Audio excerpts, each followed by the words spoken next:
예, 마태복음 7장 21절. 우리 다 뭐 외우다시피 하죠, 여러분. 마태복음 7장 21절 마지막 세 번째입니다. 많은 기독교인들을 속이는 죄악들 세 번째. 뭐 그 외에도 있지만 대표적인 것 예수님 고도심도 책에 기록되어 있는 것 위주로 말씀 나누겠습니다. 우리 한번 함께 합독하시겠습니다. 시작. 나더러 주여 주여 하는 자마다 천국에 다 들어갈 것이 아니요 다만 하늘에 계신 내 아버지의 뜻대로 행하는 자라야 들어가리라. 아멘. 이거 꼭 암송하세요. 그래서 예수님 보고 주여 주여 하는 자, Lord Lord 이렇게 하는 자는 보통 기독교인이라 할 수 있습니다. 상식적으로 생각해도 예수님 보고 주님 주님 Lord Lord 할 수 있는 사람은 기독교인이라고 할 수밖에 없어요. 비신자가 또는 뭐 불교인이 이슬람교인이 아니면 힌두교인 다른 점쟁이가 예수님 보고 주님 주님 이렇게 하진 않죠. 오히려 싫어하고 비하시키고 멀리합니다. 그런데 그렇게만 했다고 해서 다 천국 가는 게 아니라고 예수님이 분명히 말씀하십니다. 우리가 그러니까 교회만 다녔다고 해서 예수님 저 모르십니까? 했다고 해서 천국 가는 게 아니라는 거죠. 세례만 받았다고 해서 주님 저 주님의 이름으로 세례 받았는데요. 그렇다고 해서 천국 가는 게 아니라는 겁니다. 은사 있다고 달란트 받았다고 해서 그것이 곧 천국 가는 보장이 되는 게 아닙니다. 하나님의 말씀을 우리가 왜 암송하고 있고 하나님의 말씀을 배웠다고 해서 또는 예수님과 함께 예수님 앞에서 배웠고 예수님 함께 식사했다고 해서 또 예수님으로부터 병고침 받았다고 해서 한때 은혜 받았다고 해서 아니면 저는 기독교인인데요. 예수 믿어요. 이렇게 말을 한다고 해서 곧 천국이 간다는 얘기는 아닙니다. 오늘 말씀 바로 그런 것입니다. 예수님 보고 주여 주여 저 모르십니까? 저 예수님 믿잖아요. 이렇게 말했다고 해서 다 천국에 간다고 하지 않습니다. 천국에 다 들어갈 것이 아니라 했어요. 거짓된 자는 못 들어간다는 얘기입니다. 맞지 않는 자도. 오직 다만 하늘에 계신 내 아버지 뜻대로 행하는 자라야 들어가리라 했습니다. 아버지 뜻은 어디 있습니까? 성경 말씀에 있습니다. 하나님이 우리에게 주신 그 성경 말씀. 하나님 말씀 안에 하나님의 뜻이 있어요. 그래서 그걸 간단히 요약하면 예수님의 십자가 사랑의 믿음입니다. 아셨죠? 예수님의 십자가 사랑의 믿음. 그래서 예수님의 십자가 사랑의 믿음을 가지고서 주님의 말씀 뜻, 그 십자가 사랑의 계명의 말씀들을 여러분 순종하는, 지켜 행하는 그런 삶을 사셔야 됩니다. 그래야 성령의 열매, 거룩한 열매를 맺어요. 십자가 사랑의 계명의 말씀, 그것은 뭐 십계명뿐만 아니라 거기에 부합되는 모든, 그럼 예수님이 말씀하신 모든 복음이 다 십자가 사랑의 계명에 붙어있는 말씀들입니다. 아셨죠? 하나도 예외 없이 다 그렇습니다. 회개에 관련된 말씀이든 제가 간단히 말씀드려서 그렇지 예수님이 사복음서든 뭐 사도들이 적은 말씀 다 십자가 사랑에 다 걸려듭니다. 하나도 예외 없이 거기 안에 다 포함되어 있어요. 그걸 다 세분화시킨 겁니다. 여러분 이해가 빠르게끔 제가 십자가 사랑의 계명의 말씀 그래서 그 말씀 뜻대로 살아야만, 다시 말씀드리면 그 말씀 뜻대로 안 살면 천국 가고 싶으면 간다는 얘기입니다. 아무리 기독교인이고 뭐 몇십 년 교회 생활해도 아무 소용 없어요. 무슨 직분 받아도 아무 소용 없습니다. 그때 가서 주여 주여 저 모르십니까? 저 장로고 저 집사고 저 목사고 저 교사고 저 누군데요? 제가 주님 이름으로 한때 봉사도 하고 주님 이름으로 전도도 하고 주님 이름으로 세례도 받고 식사도 같이 하고 그랬는데요. 배웠는데요. 아무 소용이 없습니다. 오히려 그렇게 해서 지옥 가게 되면 모르고 지옥 간 사람보다 더 맞습니다. 아셨습니까?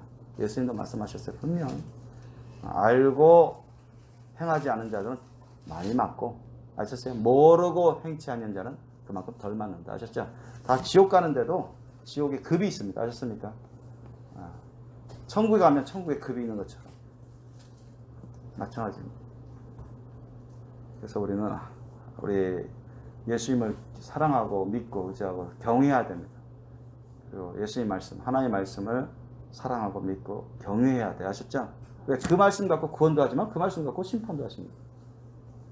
그것은 모든 사람에게 해당되는 겁니다. 아셨죠? 저와 여러분 다 포함되어 있습니다. 어떤 사람도 예외가 없어요. 그렇기 때문에 신앙생활을 잘해야 됩니다.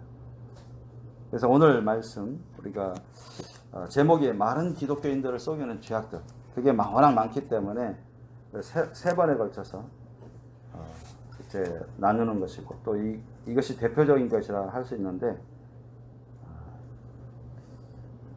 우리가 나누는 세 번에 걸쳐서 나누는 대표적인 많은 기독교인들을 속이는 죄악들, 이런 것을 우리가 속아 넘어가면 안 된다. 적어도 주님 안에서, 예수님 안에서 내 자신만이라도 우선적으로 잘 지킬 수 있도록. 아셨죠? 그래서 자기만을 위한 신앙생활을 살라는 얘기가 아니라, 일단 내 자신부터 신앙생활을 잘 해야 다른 사람도 도와줄 수 있잖아요. 그러니까 적어도 우선적으로 예수님 안에서 내 자신부터라도 신앙생활을 잘 할 수 있도록. 그래서 정말 하나님의 인정받고, 언제 이 세상을 떠나도 다 떠나는데 이 세상은 다 떠납니다. 그건 부인할 수 없는 사실입니다. 그건 안 믿는 사람도 다 알고 있는 사실이에요. 근데 천국 가야죠. 지옥 가면 안 됩니다. 그래서 다들 천국 가고, 천국 가는 것도 쉽지 않지만 천국 가고, 이왕 천국 갈 때 우리가 큰 기업, 큰 상급, 큰 영광을 받을 수 있도록 주님 안에서 믿는다면 확실히 잘 믿어야죠. 그죠? 정말 주님 말씀대로 다 되는 것을 우리가 알고 믿는다면 그것을 열심히 따라 사는 것이, 그것이 참으로 복입니다. 참으로 지혜입니다. 잘하는 거예요.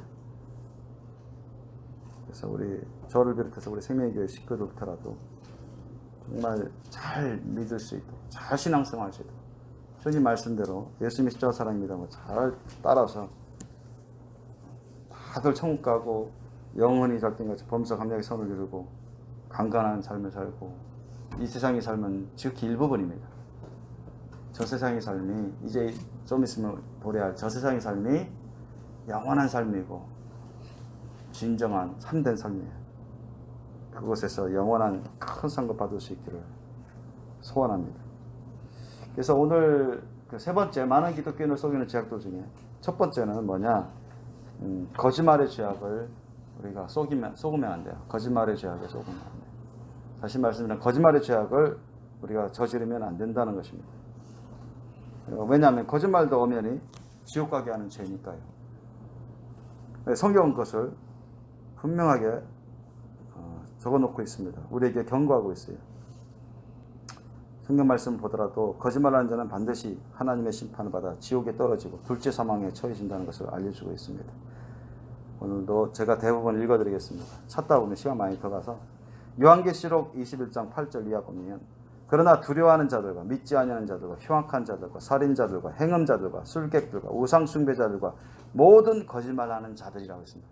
그러니까 모든 각가지 거짓말하는 자들은 불과 유황으로 타는 못에, 불유황이니까 둘째 사망입니다. 불과 유황으로 타는 못에 참여하리니 이것이 둘째 사망이라 했습니다.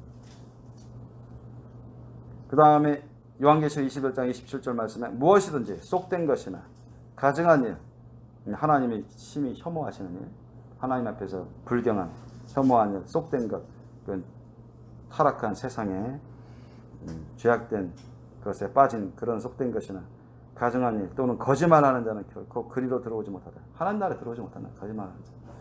그 양심이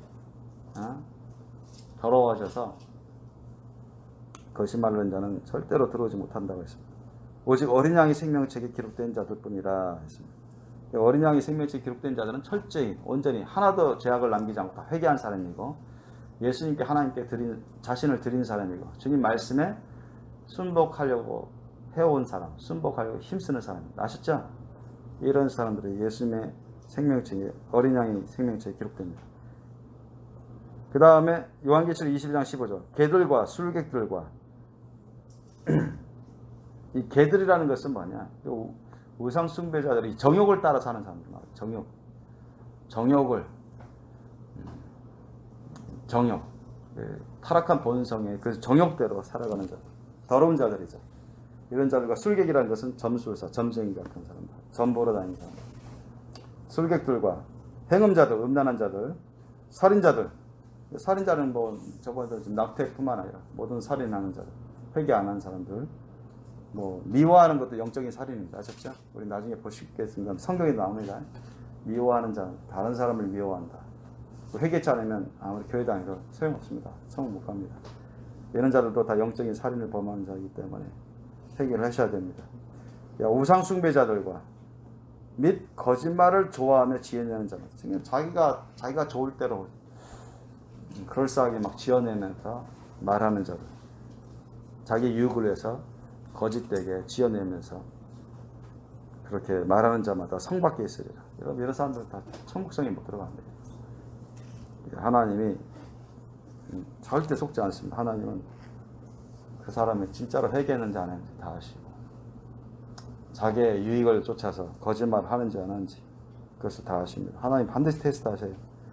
그렇기 때문에 저와 여러분은 모든 죄악 가운데 단 한 개의 죄악만이라도 여러분 회개하지 않고 여전히 그것을 회개하지 않고 계속 지니고 있으면 절대 그것 때문에 천국 못 갑니다. 그 중에 우리가 지금 3번에 걸쳐서 죄악된 것을, 대표적인 죄악된 것을 다루고 있는데요. 그래서 십계명에서도 내 이웃에 대하여 거짓 증거하지 말지니라 했어요. 출애굽기 20장 16절. 내 이웃에 대해서 거짓 증거하지 마. 참소하는 거 있죠. 참소가 뭐냐? 요번에 누가 물어봤는데 요한인가 사랑인가 물어봤는데 요한이구나. 참소는 거짓 고소하는 것입니다. 거짓 증언하는 거. 아셨죠? 누구에든 막 헌담하고 말이죠. 응? 막 비방하고 그 사람들을 막 그 사람을 안 좋게 하기 위해서 위증하는, 이 법원에서도 위증이라는 게 위증죄가 있습니다. 거짓 증거하는. 예수님도 위증 받았죠. 그죠? 사람들의 거짓말. 그러니까 그런 게 다 하나님이 심판받을 죄예요. 거짓 증거하면 안 돼요. 그래서 저와 여러분은 자기 자신의, 하나님 앞에서 자기 자신의 진실해야 돼요. 진솔하고 정직해야 됩니다. 그 다음에 다른 사람들과의 관계에서도 진솔하고 정직하고. 그래서 성도들 사이에서도, 성도와 목사님 사이에서도, 일반 성도와 목사님 사이에서도, 목사님들 사이에서도, 또 하나님과 자신 사이에서도 진솔해야 돼요. 정직해야 됩니다. 하나님 앞에서 누가 속일 수 있는 사람이 어디 있습니까? 아무도 없습니다. 하나님 다 아시잖아요. 당신 자신이 지으신 분이시고 시공간을 초월해 다 보시는데 그 생각이라든가 계획 다 아시잖아요. 하나님 앞에 우리는 진솔해야 되고 정직해야 됩니다. 그리고 사람들이라고 해서 여러분 속이려고 해서는 안 돼요. 자신의 유익을 위해서 막 속이려고 하고 속여서 자신의 유익을 취하려고 하는, 그게 다 거짓된 겁니다. 그런 게 죄악된 것이에요. 사람들은 속고 속이고 그러지만 하나님도 그걸 다 보십니다. 죄 없다 하지 않습니다. 다 기록해 놓으세요. 그런 죄악된 행위를 행위록에 다 기록해 놓는다고 하셨어요. 그래서 우리가 이런 것에 우리 기독교이라고 해서 자동적으로 면제되는 게 아니라, 기독교인이라고 해서 이런 것을 하든 안 하든 그것과는 상관없는 게 아니라 조심해야 되는 것입니다. 직장 생활 할 때도 그렇고, 우리가 뭐 사업할 때도 그렇고, 또 부동산 매매 신고할 때나 그렇잖아요. 이제 뭐 부동산 매매 하면은 1억 원에 부동산을 매매했는데 세금을 깎기 위해서 5천만 원 했다고. 옛날 상당히 비일비재 있잖아요. 요즘은 이제 그렇게 하기가 쉽지는 않지만 그런 사람들도 있습니다. 거짓으로 탈세하기 위해서. 그죠? 그래서 우리가 또는 그러면 가족 식구들 사이에서도 우리가 진솔해야 정직해야 돼. 부모 자녀들 사이에서도, 형제 자매들 사이에서도 자신의 유익을 위해서 거짓말하면서 속이려고 하는 그 자체가 잘못된 것입니다. 그래서 뭐 아브라함이든 다윗도 뭐 자기 위태롭고 위험하고 목숨을 잃을까 걱정해서 뭐 거짓말한 적이 있어요. 보면 아브라함도 있고 다윗도 있고. 그러나 그들이 이제 결국 깨지면서 하나님의 은혜 가운데 깨지면서 배우면서 또 회개하고 제사 지내고 그러면서 이제 정직해지고, 다윗도 자신에게 하나님의 주님 앞에서 정직한 영을 새롭게 지어달라고 여기 시편 말씀에도 나오잖아요. 그래서 자신들의 연약하게 그런 죄악된 것에 무너져 버리고 그런 것을 가지고 하나님께 기도하면서 회개 기도하고 이런 모든 부정직과 거짓을 이겨낼 수 있도록 주님 말씀 뜻에 따라 정직하고 성실한 자신이 될 수 있도록 변화되게 해달라고 기도하는 우리 믿음의 선진들을 볼 수가 있습니다. 그렇게 하셔야 돼요. 그래서 항상 우리가 조심해야 될 것은 그런 사악한 자들, 예를 들면 북괴곤이 옛날 6.25 때 북괴곤이 쳐들어와 가지고 교회에 있는 목사들, 장로들 잡아서 죽이려고 하고 또 이런 신실한 기독교인들을 자신들을 편 안 들면 총살시키려고 그랬단 말이죠.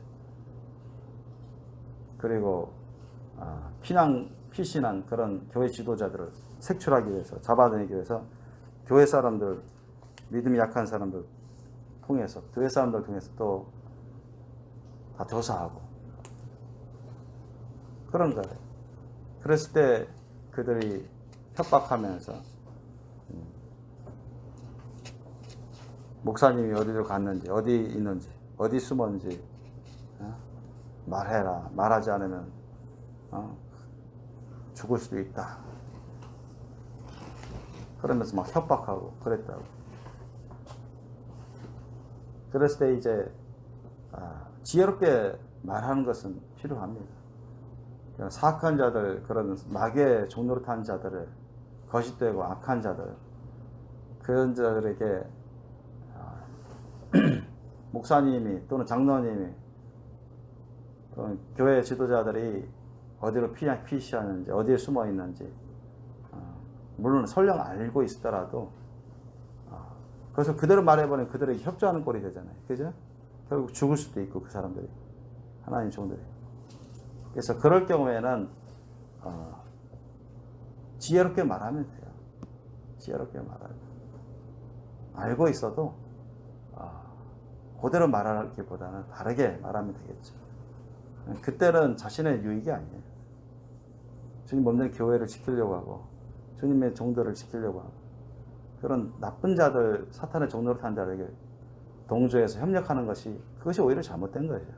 자신의 목숨을 건지기 위해서 하는 거죠. 오히려 하나님 나라와 그런 주님 없는 교회를 위해서 자신이 설령 고문 당할 수도 있지만, 또는 죽임 당할 수 있지만 지혜롭게 그들을 안전하기 위해서 하나님의 지혜를 구해서 다르게 말할 필요가 있습니다. 그런 것은 하나님이 거짓말이라고 하지는 않습니다. 오히려 지혜라고 합니다. 그러나 거짓말은 순전히 자신의 유익을 위해서 거짓을 다른 사람에게 행하는 것입니다. 아셨습니까? 그것이 거짓말입니다.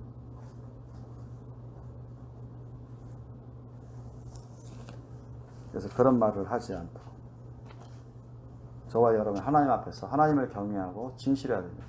정직해야 됩니다. 이것이 오히려 자기를 살릴 수 있는 중요한 마음가짐입니다. 그래서 여러분 어떤 물질적인 어떤 욕심이나 어떤 피해 자기가 더 손해볼 수 있다는 어떤 두려움, 근심, 걱정, 자기가 뭐 물질적인 손해를 볼 수 있다는 그런 두려움이나 걱정 이런 것 때문에 또는 자신이 이익은 놓쳐버리고 불이익을 받을 수 있다는 그런 근심과 두려움 때문에 거짓된 행동을 할 수가 있어요. 아셨죠? 그러니까 세상 사람들은 그런 게 다분합니다. 그렇지 않습니까? 기업인들도 얼마든지 막 거짓말하고 정치인도 거짓말하고 그러면 자신의 이권을 챙기려고 하고 다른 사람들 모르면 다 넘어가려고 하고 자신의 이익을 위해서 우리도 그런데 편승하면 안 돼요.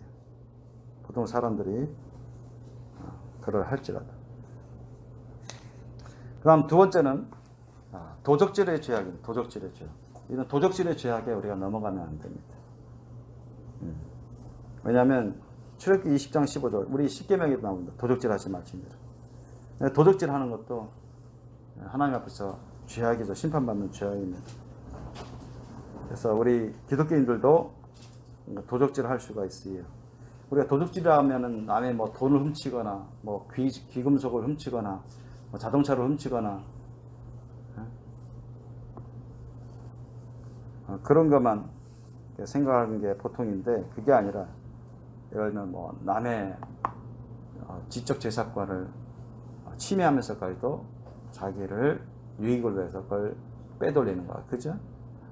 그래서 뭐 복제한다든가 뭐 CD, 책, 뭐 출판물, 뭐 파일 같은 거 무단 복제를 해서 자기 유익을 위해서 취한다든가 이런 것도 다 도둑질합니다. 심지어는 뭐 학교에서 돈이 1,000원짜리 떨어져 있어. 길거리에 10,000원짜리 떨어져 있어. 여러분 어떻게 하시겠습니까? 아이, 외국에서는 그렇게 나오더라고요. 외국 사람 우리나라에 와서 유튜브 방송 좀 이렇게 보다 보면 외국 사람 와서 하는 말이 외국에서 10달러짜리 돈 떨어지고 그러면은 100달러짜리 10달러짜리 떨어지면 길거리 딱 죽으면은 이거 웬 횡재냐 자기 가져간대. 그리고 실제로 뭐 서구 선진 국가도 그렇지만 실제로 그거를 테스트 해봤더라고요. 내가 그걸 유튜브에 떠오른 그 테스트하는 거 봤는데 어떤 사람이 중국에서 하고 한국에서 돈을 떨어뜨렸어요. 돈을 많이 떨어뜨려요. 그게 10,000원짜리를 막 엄청 이렇게 뿌렸어요. 일부러 이제 실수로 뿌린 것처럼. 그래서 중국의 어느 도시에서 뿌렸는데 또 한국의 서울에서는 뿌렸어요. 근데 정반대의 결과가 나왔대요. 그래도 한국 사람은 좀 양심적인 사람이 좀 많은가 봐요. 중국 사람은 막 돈이 막 날아가는데 나를 때마다 이거 웬 행진이냐면 다 가져가 도망가 버리는데 한국 사람들 이거 웬 돈이냐 하면서 다 주워서 그 주인한테 돌려주는 거예요. 그걸 봤습니다. 그러면서 한국 사람들이 그래도 양심적인 사람들이 많구나. 그래서 안 믿는다고 하는 사람들도 양심적인데 그런 사람이 있어요. 저와 여러분이 혹시 길거리에서 돈 떨어지면 웬 횡재냐 하면서 내 것이다, 내가 임자다 하면서 하지 마시고 1,000원이든 10,000원이든 간에 떨어져 있으면 아파트에서 주시면 아파트 관리인한테 관리사무소에 갖다 주고 다 방송해달라고 해서 어디서 주웠다고. 아니면 길거리에서 10,000원짜리 100,000원짜리 수표 주우면 어디 가야 되겠어요? 경찰서 가서 이거 어디서 주웠는데 몇 시쯤 주는데 이렇게 정직해야죠. 그죠? 그 사람을 위하여 이거 웬 행제냐 아무도 없지? 하면서 아무도 없구나 하면서 내 것이다. 그럼 누가 보고 계세요?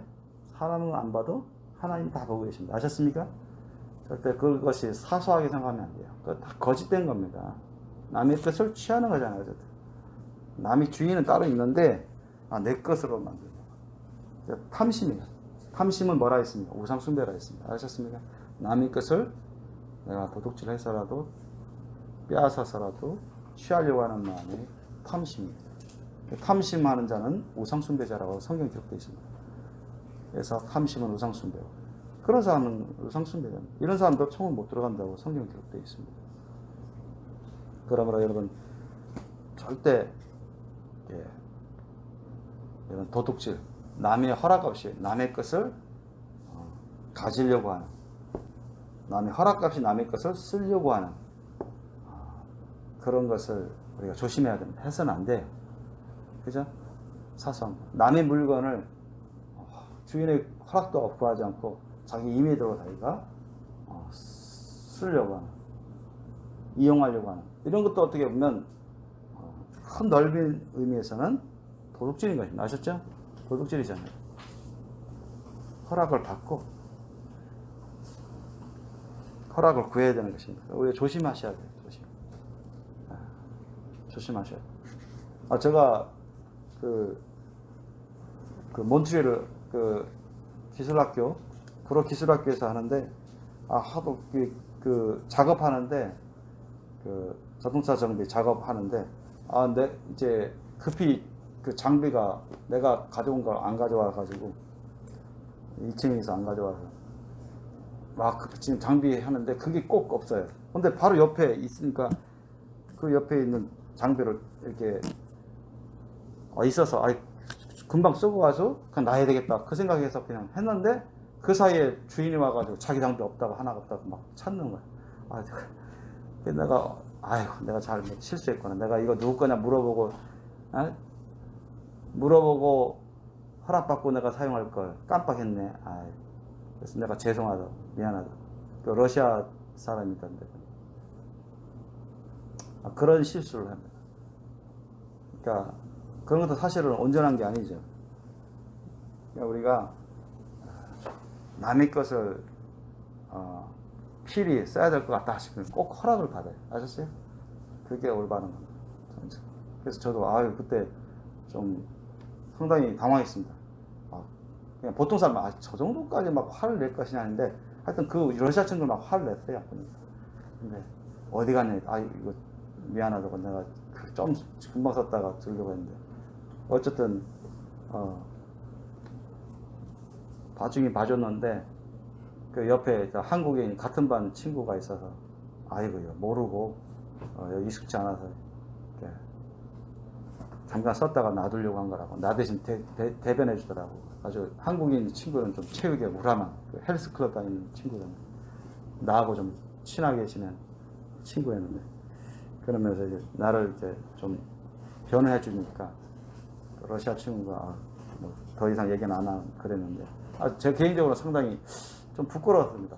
나는 그냥 슬쩍 훔치려고 한 것도 아니고, 이거 잠깐 썼다가 그냥 놔야 되겠다 싶었는데, 분명 내 건 아닌데 다른 사람 건데 물어보고 해야 되는데, 그 다음부터는 제가 다른 사람한테 꼭 물어봐야 되겠다, 그런. 그래서 우리가 하나님 앞에서 또 사람들 앞에서 조금 더 흠점 잡히지 않도록 이런 것도 우리가 조심해야 돼요. 그 다음에 세 번째는 이웃을 미워하거나 사랑하지 않는 죄악도 우리가 범하지 않도록 조심하셔야 됩니다. 이웃을 미워하거나 사랑하지 않는 죄. 여러분, 이웃을 미워하는 것은 영적인 살인이라고 말합니다. 영적인 살인. 요한일서 3장 14절 15절 제가 읽어드릴게요. 우리가 형제를 사랑함으로 사망에서 옮겨 생명으로 들어간 줄을 알거니와 사랑치 아니하는 자는 사망에 거합니다. 사랑치 아니하는 자는 하나님을 사랑하지 않는 사람도 천국 못 가고 지옥에 유황불못에 던져집니다. 사람들을 사랑치 아니하는 사람들도 결국 이 사랑은 예수님 십자가 사랑인데 그렇게 하나님의 형벌을 받습니다. 심판을 받습니다. 그 형제를 미워하는 자마다 살인하는 자입니다. 보세요. 그 형제를 미워하는 마음이 있으면 하나님 심판을 받습니다. 살인하는 거니까. 영적인 살인입니다. 당연히 사랑하지 않는 것이고, 그거는. 그러니까 여러분, 사람 중에 여러분 미워하는 사람이 단 한 명도 없으셔야 됩니다. 아셨죠? 여러분에게 구박하든, 나쁜 말을 하든, 협박을 하든, 아니면 해를 주었든, 어떤 사람도 여러분, 그 사람을 미워해서는 안 됩니다. 아셨죠? 그 사람이 뭣도 모르고 그 짓을 하는 거니까, 우리가 이해를 하고, 영적으로 이해를 하고, 불쌍히 여기고, 위해서 기도해주고, 용서해줘야지. 그것이 결국 자신을 위한 겁니다. 아셨죠? 그렇게 해야 자신을 위한 겁니다.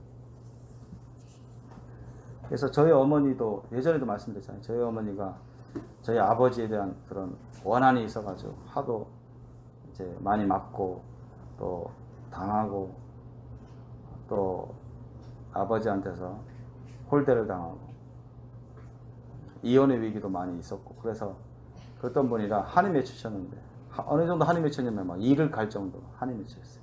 이를 넘어가니까 일이 다 사그라질 정도. 그 정신, 그 신경 약도 많이 드시고 오랫동안. 근데 돌아가시기 전에 제가 반드시 그것이 걸려서 아버지를 용서하시라고. 그러니까 옛날에는 신앙생활 초기 때는 용서하기 어렵다고 그랬습니다. 근데 이제 돌아가시기 한 몇 달 전에는 울면서 용서한다고. 그래서 아버지도 불쌍한 사람이라고. 그래서 아버지를 제가 하도 그것 때문에 저희 아버지를 용서하는 기도를 따라하게 했습니다. 제가 한동안 돌아가신 몇 년 전부터 자꾸 따라하게 했습니다. 왜? 미워하는 그런 마음이 있으면 그건 영적인 살인이기 때문에 천국 가는 길을 막아버립니다. 천국 갈 수가 없어요. 그걸 알기 때문에 제가 저희 어머니 꼭 물론 하나님이 예언의 환상으로 천국 가는 걸 보여주셨지만 뭐 돌아가신 몇 년 전에만 해도 이게 불안정하거든요. 설이 집사님 직분을 예전에 받으셨고 교회 다닌 지는 꽤 됐지만 그래서 그런 미워하는 마음 죄가 여전히 있었을 경우에 천국 갈 준비가 안 됐기 때문에 제가 어쨌든 어머니를 이렇게 강권하다시피 해서 어쨌든 하나님의 은혜로 결국 아버지를 용서하시더라고요. 그래서 가시기 전에 천사도 보고 천사가 자기를 보고 웃는다고 하면서 그래서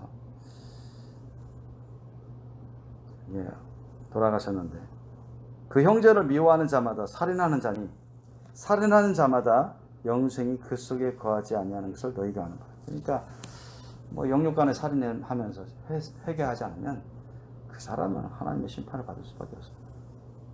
구원이 없어요. 천국 영생 복락이 없습니다.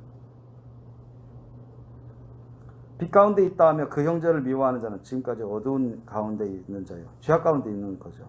그 형제를 사랑하는 자는 빛 가운데 거하여 자기 속에 거리낌이 없으나 그 형제를 미워하는 자는 어두운 가운데 있고 또 어두운 가운데 행하며 갈 곳을 알지 못하나니 이는 어두움이 그의 눈을 멀게 하였습니다. 그 죄악의 어두움이 계속 어둡게 그 심령을 어둡게 하기 때문에 분별을 못하게 만듭니다. 다른 것도 제대로 분별을 못하게 만들고 이중 삼중에 막 죄악을 범하게 만듭니다. 그래서 이런 미워하는 것이 죄악이고 더 다른 여러 많은 죄악들을 죄가 죄를 낳고 죄를 낳고 막 그렇습니다. 죄를 낳게끔 그렇게 만들어요. 예수님의 십자가 사랑의 믿음으로 나아가면 계속 성령의 열매를 계속 맺게 하는데 죄를 회개하지 않으면 그 죄악이 또 다른 죄, 또 다른 더 큰 죄 이런 식으로 계속 죄악은 죄악대로 자라나게 됩니다. 사랑하는 자들아 우리가 서로 사랑하자. 사랑은 하나님께 속한 것이니 사랑하는 자마다 하나님께로 나서 하나님을 알고 사랑하지 아니하는 자는 하나님을 알지 못하나니 이는 하나님은 사랑이심이라. 여러분 하나님을 사랑하고 다른 사람을 사랑한다고 하면 다른 사람을 미워하겠습니까? 안 미워합니다. 맞지가 않습니다. 어떻게 하나님을 사랑한다 어떻게 다른 사람을 사랑한다 하면서 다른 사람을 미워합니까? 그건 앞뒤가 안 맞아요. 거짓말하는 겁니다. 그건 거짓말하는 거야. 말은 그럴싸하지만 실제로는 사랑 안 하는 겁니다. 그런 자들도 다 하나님의 심판을 받습니다. 하나님이 우리를 사랑하시는 사랑을 우리가 알고 믿었느니 하나님은 사랑이시라. 사랑 안에 거하는 자는 하나님 안에 거하고 하나님도 그 안에 거하시는. 예수님의 사랑, 예수님의 십자가 사랑은 하나님을 향한 사랑, 이웃을 향한 사랑입니다. 완전한 사랑입니다. 미워하는 것이 전혀 없습니다. 자신을 헌신하고 희생하는 사랑입니다. 그렇기 때문에 하나님이 그 안에 거하시죠. 누구든지 하나님을 사랑하노라 하고 그 형제를 미워하면 이는 거짓말하는 자니. 성경이 이미 다 그렇게 기록해 놨습니다. 정확합니다. 보는 바 그 형제를 사랑치 아니하는 자가 보지 못하는 바 하나님을 사랑할 수가 없느니라. 그죠? 이유는 뭐냐? 우리가 보는 바 그 형제를 사랑치 아니하는 자. 이제 바로 옆에서 보이는 그 형제를 사랑하지도 않으면서 어떻게 보이지 않는 다 큰 광대하신 하나님을 사랑할 수 있겠습니까? 성경은 그럴 수 없다고 합니다. 보는 바 그 형제를 사랑치 아니하는 자가 보지 못하는 바 하나님을 사랑할 수가 없느니라 단정하고 있습니다. 우리가 이 계명을 주께 받았느니 하나님을 사랑한 자는 또한 그 형제를 사랑할지니라 했습니다. 하나님을 사랑한 자, 하나님을 사랑을 따르는 자는 반드시 그 형제를 사랑해야 됩니다. 아셨죠? 하나님을 따르는 자, 하나님을 사랑한다고 하면서 하나님의 사랑을 따른다고 하면서 형제를 안 사랑한다. 그건 하나님의 사랑을 따르는 게 아닙니다. 아셨죠? 하나님의 사랑은 십자가 사랑입니다. 아셨죠? 예수님의 사랑. 그렇기 때문에 다른 사람을 다 사랑하고 용서해야 됩니다. 응? 용서해야 됩니다.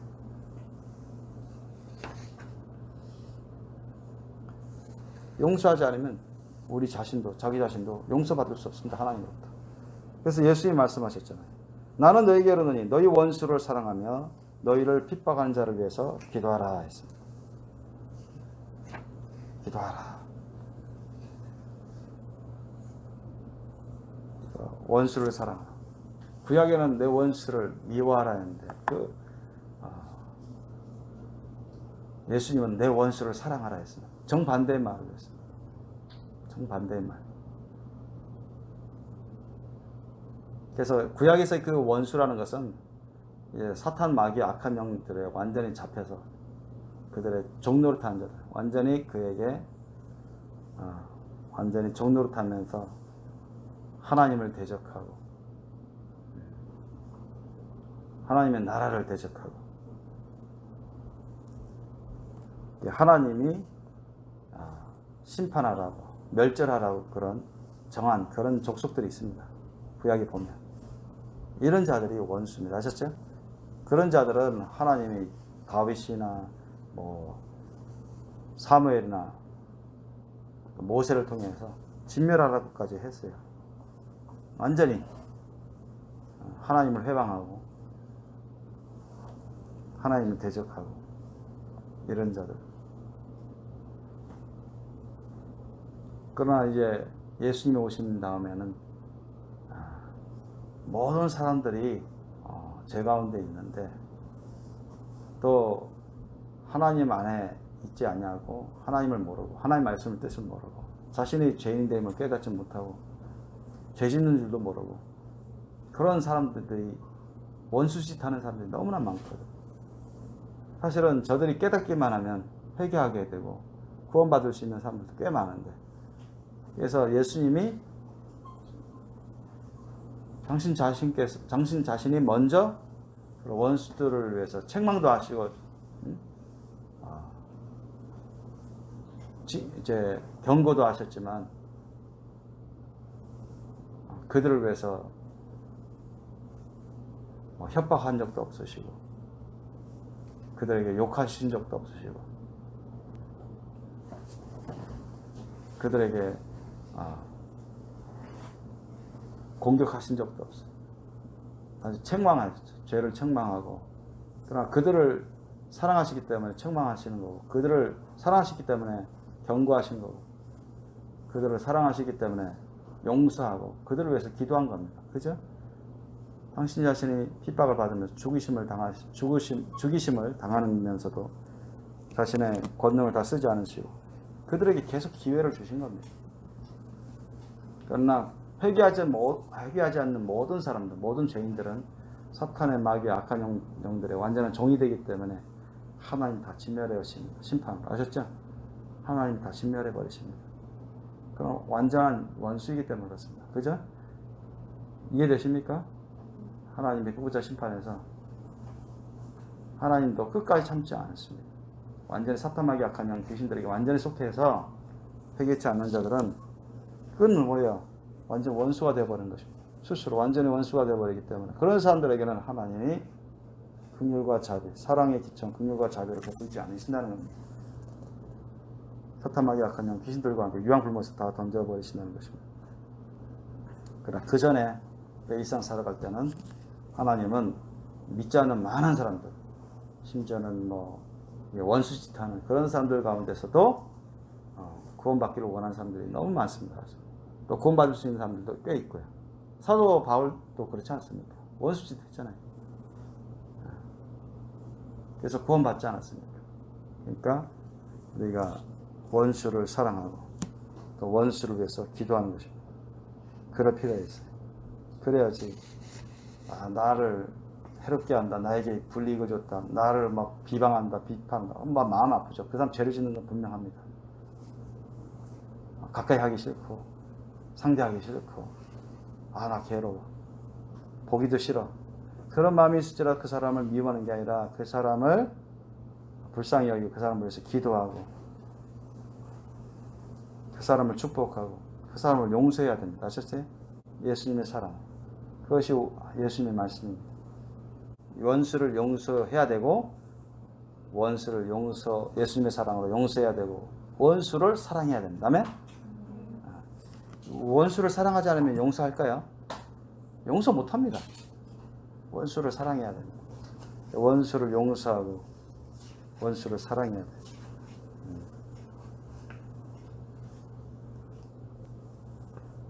원수를 사랑해야 원수를 용서할 수가 있습니다.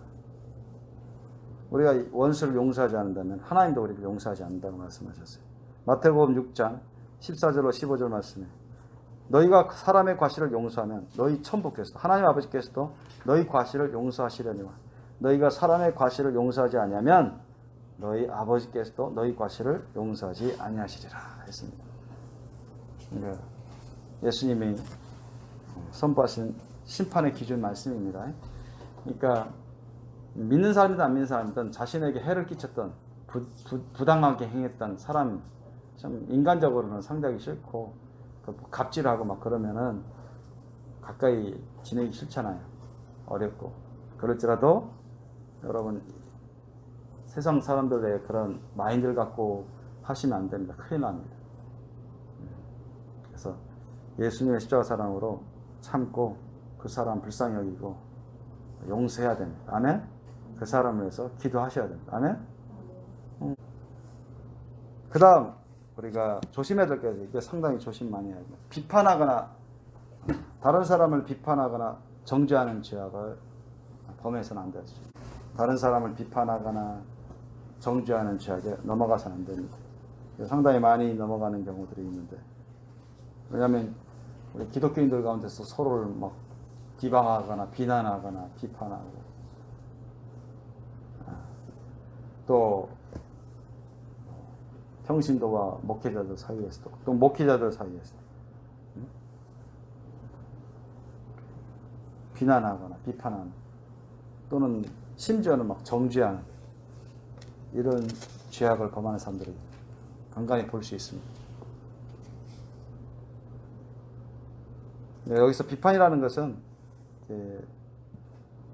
예수님도 말씀하셨어요. 누가복음 6장 37절에 비판치 말라 그리하면 너희가 비판을 받지 않을 것이요 정죄하지 말라 그리하면 너희가 정죄를 받지 않을 것이요 용서하라 그리하면 너희가 용서를 받을 것이요 있습니다. 비판을 받지 아니하려거든 비판하지 말라. 너희의 비판하는 그 비판으로 너희가 비판을 받을 것이요 너희 헤아리는 그 헤아림으로 너희가 헤아림을 받을 것이니라 했습니다. 여기서 비판이라는 것은 다른 사람들을 나쁘게 몰아가기 위해서, 아시죠? 이웃을 나쁜 사람으로 이렇게 세우기 위해서, 판단하기 위해서 그 사람을 안 좋게 말하는 것입니다.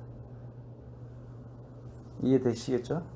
그러니까 그 사람의 옳고 그름을 분별하고 판별하는 것이 아니라, 아셨죠? 여기서 비판이라는 것은 다른 사람을 안 좋게, 안 좋은 사람으로 몰아가기 위해서 하셨습니까? 그 사람이 나쁘게 말하는 겁니다. 그 사람이 잘한 거, 잘못한 거 우리가 분별할 줄 알아야 되잖아요. 그죠? 잘못한 거 있으면 예수님처럼 책망할 수도 있고, 경고할 수도 있고, 주의 줄 수도 있고, 그죠? 그거 어려워 잘하는 겁니다. 그거하고 분별해야 됩니다. 어떤 사람이 거짓말하고 있어. 어떤 사람이 막 너무 이기주의고 남들에게 해를 끼치면서 너무 이기적으로 하고 있어. 그러면 이건 주의 주고 경고해야 되잖아요.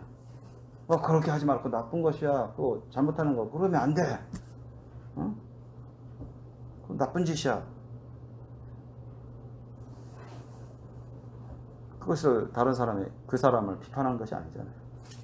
근데 비판이라는 것은 있는 거 없는 거 다 해가지고 그 사람 막 나쁜 사람이야, 막 사기치고 사기친 거 알지 뭐 불확실한데 사기쳤다고 하고 거짓말 한다고 하고 거짓말 한 거 불확실한데 있는 거 없는 거 다 모아서 성질이 고약한 사람이야.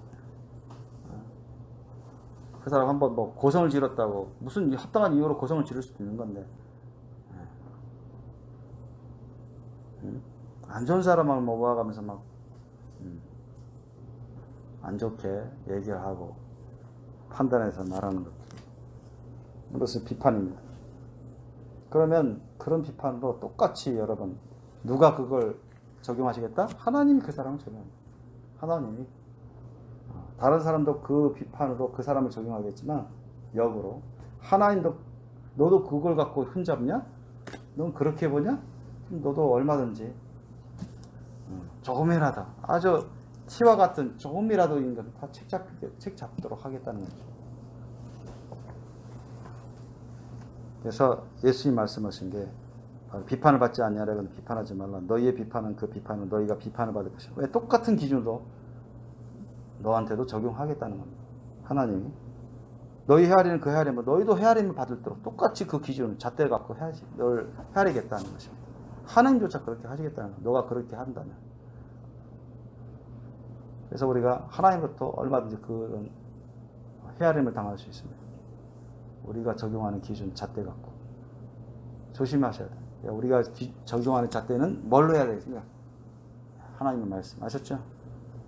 예수님의 십자가 사랑의 믿음 하나님의 말씀 갖고 잣대를 삼으셔야 됩니다. 아셨죠? 우리 어떤 마음의 생각이나 판단 그건 절대 여러분 절대 기준 될 수 없습니다. 아셨습니까? 확실한 거는 누구 앞에서는 확실한 건 하나님 앞에서든 누구 앞에서 확실한 건 하나님 말씀 뜻입니다. 아멘? 그걸로 해야 속 편하고 완전합니다. 자신의 마음, 생각, 감정, 판단, 자신의 추측, 측정 다 부질없는 겁니다. 잘못된 게 일수예요. 아셨어요? 불완전합니다.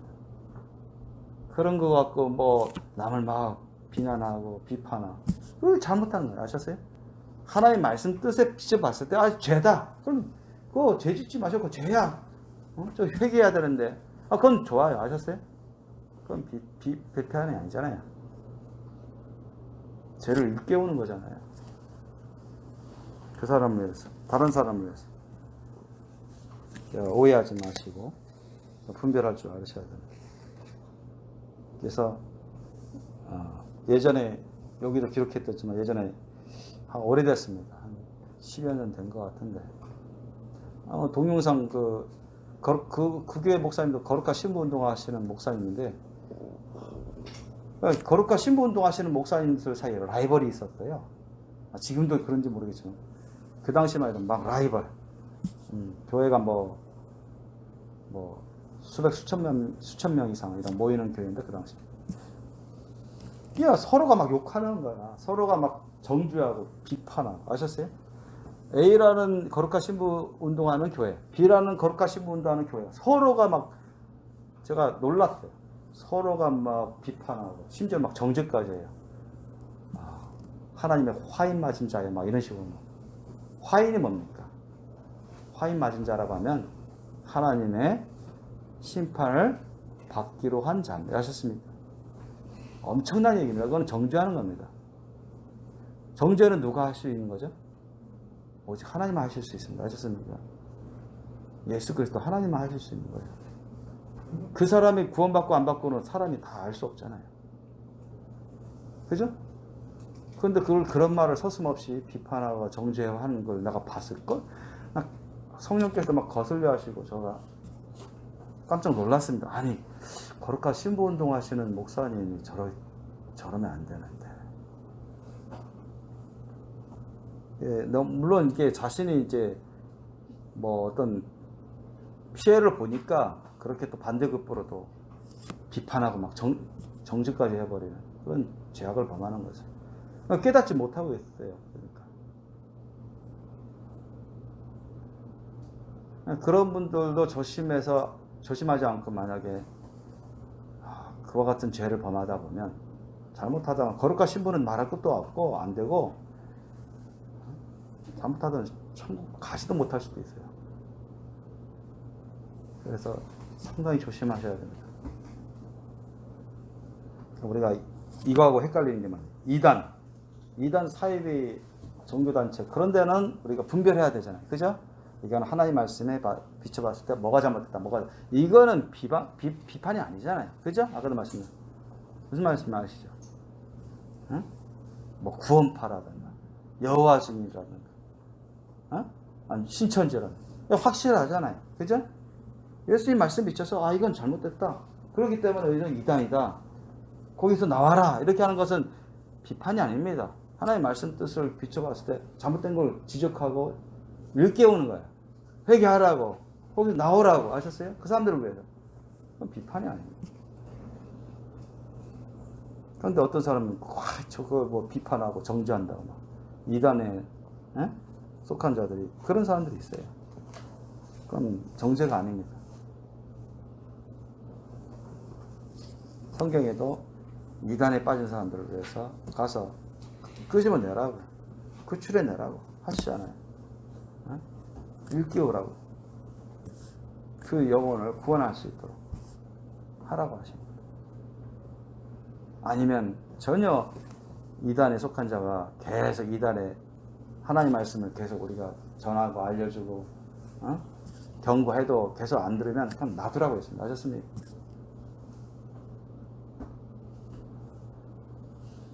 그래서 우리가 이단에 속한 자 사람들에게 그건 이단이, 그 단체는 이단이다, 그 같은 사상 믿음은 이단이다, 사입이다, 이렇게 하나님 말씀을 기준으로 했을 때, 내 마음 생각이 아니라 하나님 말씀 기준으로 해서 잘못된 걸 알려주고 그래서 나와라, 회개하라, 올바르게 믿어라, 이런 것은 오히려 잘하는 겁니다. 아셨습니까? 잘하는 거예요. 그걸 비판이고 정죄하는 게 아닙니다. 그런데 이단에 속한 사람들이 듣기에는 마치 비판한 것인 것처럼, 정죄당하는 것처럼 이렇게 느낀다는 거예요. 그거하고는 분명하게 여러분 구별할 줄 아셔야 됩니다. 그 다음에 우리 기독교인들이 잘 빠지는 죄악 중에 또 이런 죄악이 있죠. 예수님의 부활과 재림을 의심하는 죄악. 예수님의 부활을 안 믿고 예수님의 재림도 안 믿고 안 믿어지고, 이런 죄악에 빠지는 경우들이 허다합니다. 예수님 곧 오신다 책에도 나와있지만 이게 실제 됩니다. 실제 상황이에요. 실제 있었던 일입니다. 우리 우리 예배당이 성정동에 있었을 때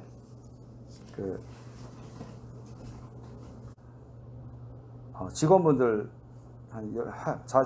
자기 자신을 포함해서 한 12사람 왔었어요. 그래서 한 2시간 넘게 하나님의 말씀을 전하는데, 주님께서 이분들에게 이분들이 다 기독교인이라고 하더라고요. 다 기독교인이라고 하고, 제가 들은 대로 모든 분들이 교회는 정확히 다른 교회 다니고 교단 교파가 다 다르대요.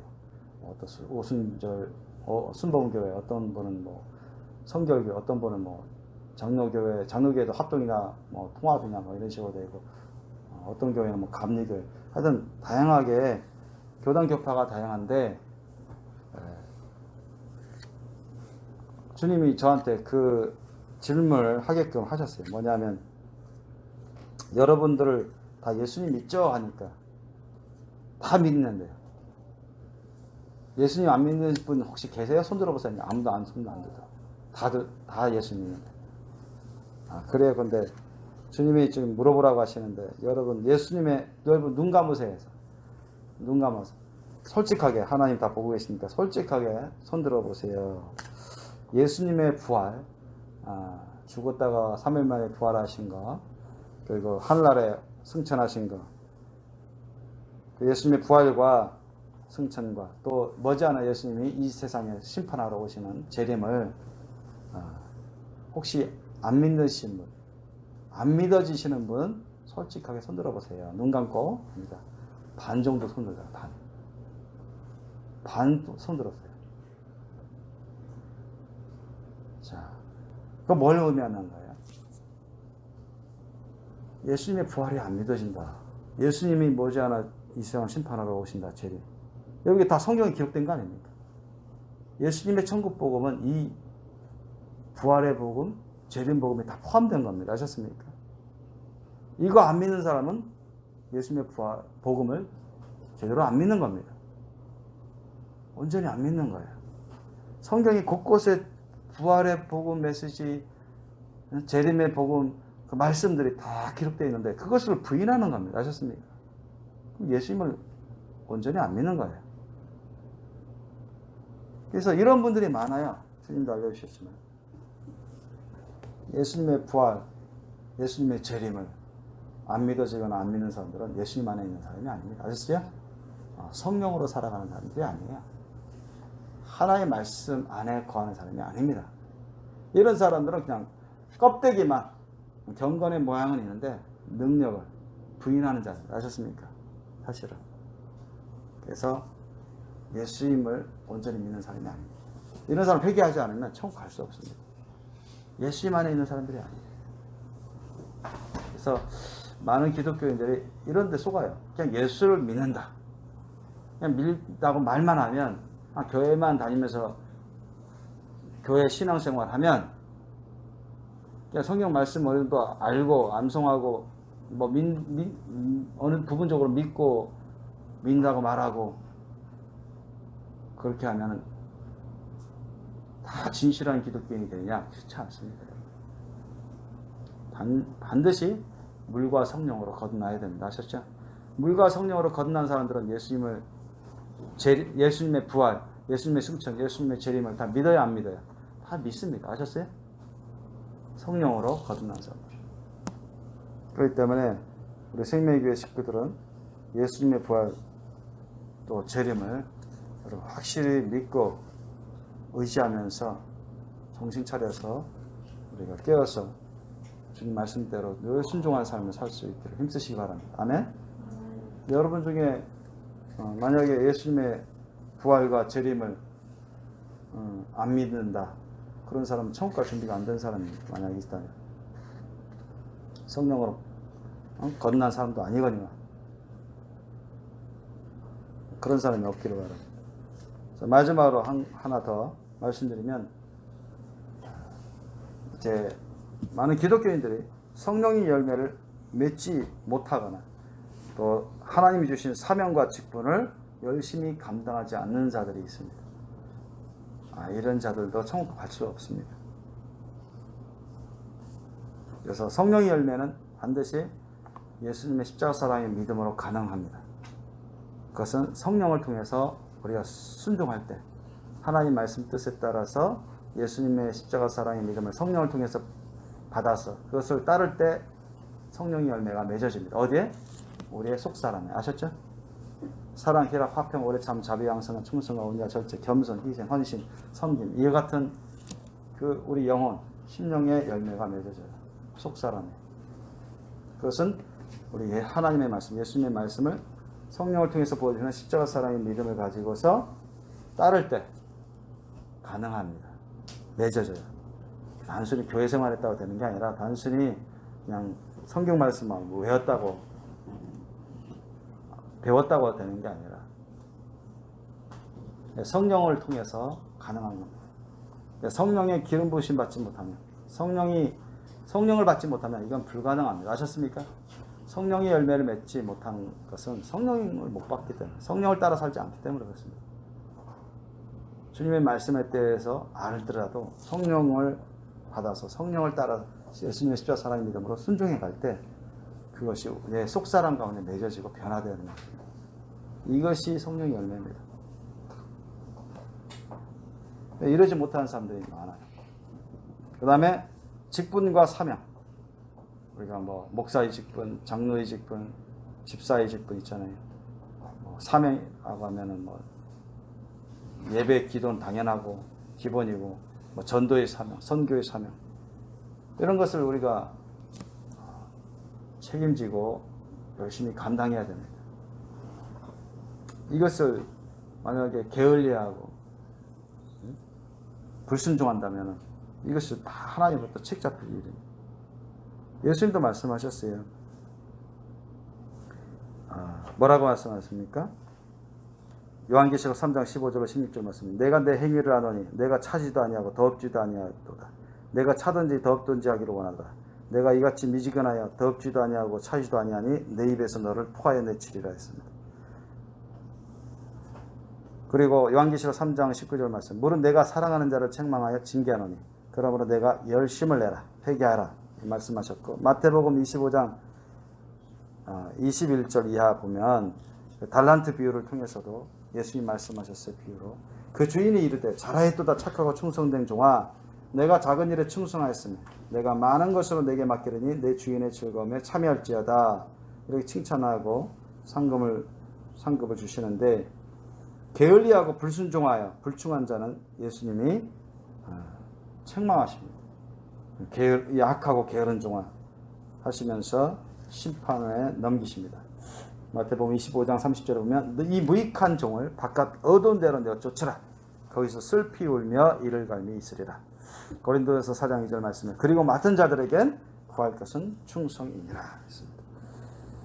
누가복음 12장 47절로 48절 말씀에 주인의 뜻을 알고도 예비치 아니하고 그 뜻대로 행치 아니한 종은 많이 맞을 것이다.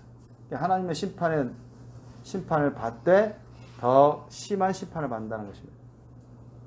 주인의 뜻을 알면서도, 그게 무슨 말인지 알면서도 미리 준비하지 아니하고 그 뜻대로 행치 아니한 사람은 많이 맞는다. 하나님의 심판 가운데서 많이 처벌받을 것이고, 알지 못하고 맞을 일을 행한 종, 하나님 말씀 뜻대로 행하지 않은 종은 알지 못하고 하나님 말씀 뜻을 제대로 알지 못하고 하나님 말씀 뜻대로 행하지 않은 종은, 이 사람도 하나님 심판을 받는데 그만큼 알면서 안 한 종보다 적게 맞는다. 적게 맞으리라 했습니다. 무릇 많이 받은 자에게는 많이 찾을 것이고 많이 맡은 자에게는 많이 달라 할 것이니라 했습니다. 그러니까 우리가 교회에서 하나님으로부터 받은 그런 사명, 직분, 이거는 우리 육신의 목숨, 생명, 인생보다 더 귀합니다. 아셨죠? 이것을 여러분 포기해버리거나 이것을 소홀히해버리고 게을리한다면 여러분 천국 갈 준비가 안 됩니다. 게으른 종, 악한 종이라고 예수님이 책망하신 것처럼 심판에 넘겨져 버려요. 그렇기 때문에 많은 기독교인들이 예수님만 믿는다고 고백하면, 그렇게 생각만 하면 천국은 따놓은 당상이다. 그렇게 생각하는 것은 오파이라는 것입니다. 절대 조심해야 됩니다. 항상 내가 내 자신을 주님께 드린 삶을 살고 있는가, 예수님을 나의 구원자와 주님으로 모셔서 하나님으로 주인으로 내가 섬기고 있는가, 그것은 주님 말씀 뜻대로 내가 잘 지켜 행하고 있는가, 성령으로 예수님 십자가 사랑의 믿음으로, 그것을 항상 여러분 잘 살펴셔야 됩니다. 그래서 우리 생명의 교회 식구는 한 사람도 빠짐없이 하나님의 심판을 받아 지옥 가는 일이 없도록 다 하나님의 인정과 칭찬을 받아서, 그래 착한 종아 너가 충성하였구나, 그래 착한 내 아들아 내 자녀야 너가 작은 일부터 충성하였구나, 칭찬받고 하나님 나라에 다 들어갈 수 있도록 여러분 힘쓰시길 예수님으로 축원합니다. 기도하시겠습니다.